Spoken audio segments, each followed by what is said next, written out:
tunaadhimisha ibada ya misa hii takatifu tukimshukuru Mwenyezi Mungu kwa namna pekee kwa hicho ambacho amekifanya Baba Mtakatifu Francisco, ambaye ameitwa kwa Mungu Baba. Nasi tunapenda tufuate nyayo zake kwa mengi ambayo aliyafanya bila uoga, na kama anavyosema tayari sasa hivi katika vyombo mbalimbali, na vingine sisi wenyewe mengine yote tunafahamu au tumeyaona, na hasa wale ambao wameishi na akawa karibu naye na akafanya kazi pamoja naye wanaweza wakashuhudia yale ambayo aliyafanya.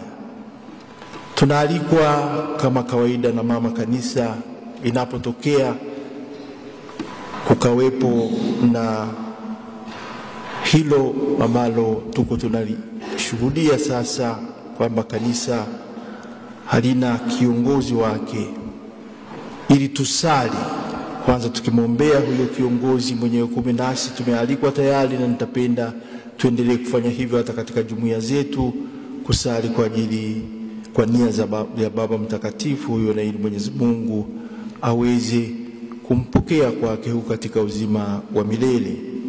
Lakini pamoja na hilo, tunaliombea kanisa letu libaki katika amani na kuendelea kuyafanya hayo ambayo tunapaswa tuyafanye.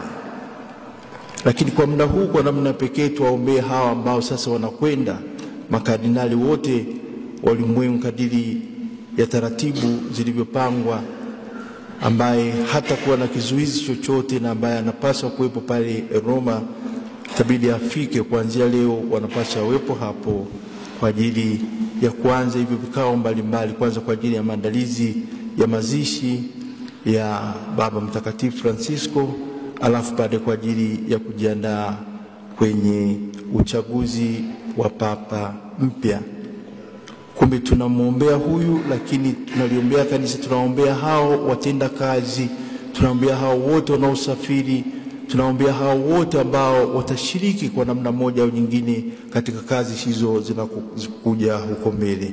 Naomba na mimi mniombee, kwa sababu itabidi leo niondoke niende kukutana vile vile na hao makardinali wenzetu kwa ajili ya kufanya hizo kazi ambazo tunapaswa tuzifanye. Mwenyezi Mungu ayaongoze yote, yaanzie kwake kama alivyoanzia kwake daima, na aweze kukamilika katika yeye. Tumsifu Yesu Kristo.